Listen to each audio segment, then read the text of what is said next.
Ya, dialog kita lanjutkan kembali masih bersama Gun-Gun Haryanto. Kang, ini seperti Pak Yance katakan, ini sepaham dengan yang tadi Kang Gun-Gun katakan ya, bahwa ketika MK merujuk pada pasal 158 Undang-Undang, itu tidak salah sebetulnya, dan memang itu yang harus dilakukan oleh Mahkamah Konstitusi, seperti itu ya. Ya, itu kan politik hukum tadi, persis seperti Pak Yance bilang. Kalau bahasa kita tadi adalah hasil konsensus politik yang kemudian menjadi konstruksi hukum, gitu. Kalau justru keluar dari itu, justru MK salah.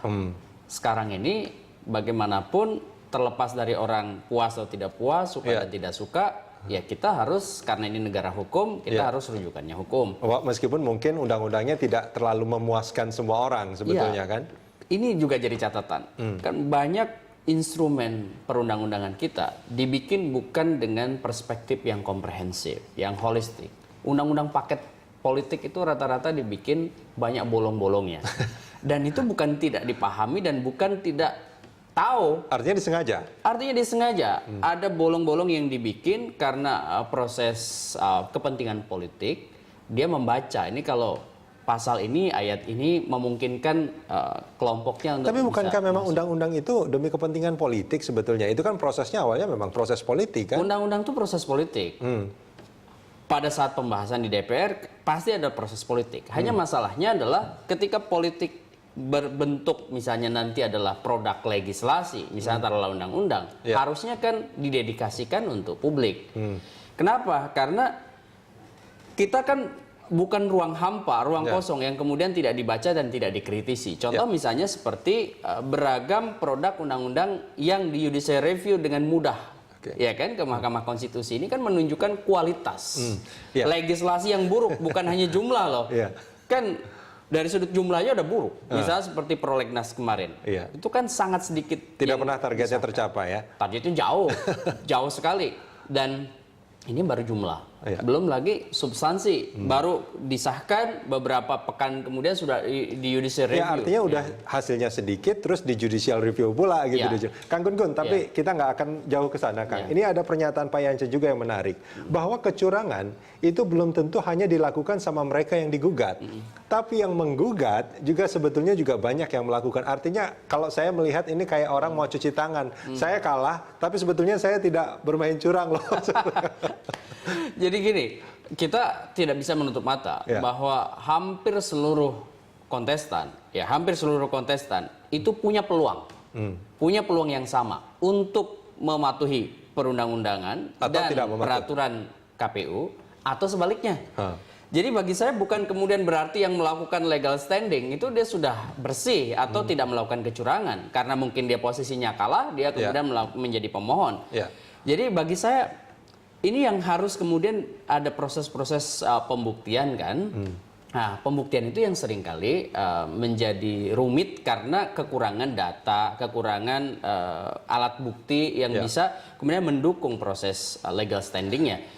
Hanya masalahnya sekarang yang menjadi perdebatan kita dari sejak awal kan bukan pada proses itu. Maksud saya ini kan proses yang sudah kemudian menjadi satu pembuktian. Misalnya apakah ada alat bukti, terverifikasi ke alat bukti itu misalnya untuk mendukung permohonannya. Ini kan baru memohon, dan kemudian pada saat baru memohon itu dia sudah tidak bisa melanjutkan karena ada pasal 158 kan begitu sebenarnya. Nah, 2017 sudah di depan mata sebetulnya. Kalau kita melihat pilkada serentak juga akan terjadi di sana. Apa yang sebetulnya harus diperbaiki? Catatan-catatan apa yang harus terus diperbarui supaya apa yang menjadi ketidakpuasan pada pilkada sebelumnya ini tidak terulang lagi sebetulnya. Saya pernah bikin satu tulisan di satu media nasional bahwa pilkada serentak 2015 ini adalah pilkada serentak transisi.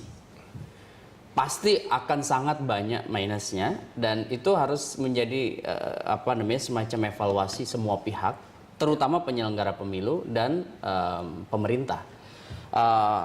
Catatan pertama adalah soal bagaimana pilkada serentak 2017 itu bisa memperkuat proses konsolidasi demokrasi di daerah dengan cara misalnya memperkuat basic material dari penyelenggaraan pilkada yaitu DPT. Kemudian yang kedua, jangan sampai terjadi lagi polemik seperti kemarin itu kandidat tunggal.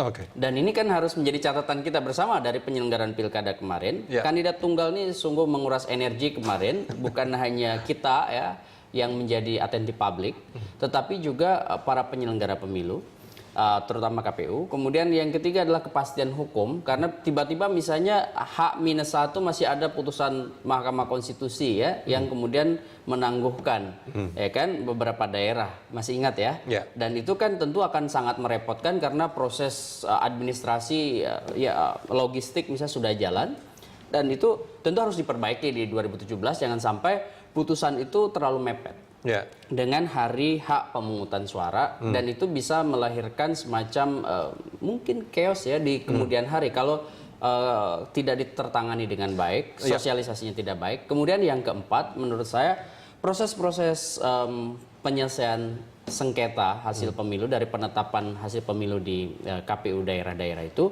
menurut saya juga harus lebih multi perspektif. Jangan Maksudnya? kemudian multi perspektif itu jangan hanya mengacu kepada selisih. Oke. Gitu ya. Kalau kemudian hanya mengacu pada selisih, berarti ya kita memang sudah sesuai dalam konteks prosedur, tetapi akan mengabaikan sekian banyak sebenarnya data yang mungkin substantif. Dan itu bisa saja kalau persoalan waktu tadi bisa kemudian difasilitasi mungkin lewat satu badan peradilan khusus untuk pilkada serentak, dan ini bisa saja kemudian dikonsensuskan kan juga nanti politik hukum juga dikonsensuskan supaya kemudian proses-proses ini menjadi jauh lebih lebih substantif ya. Oke. Kang Gun Gun, terima kasih banyak sudah bersama kami di Dialog Pagi.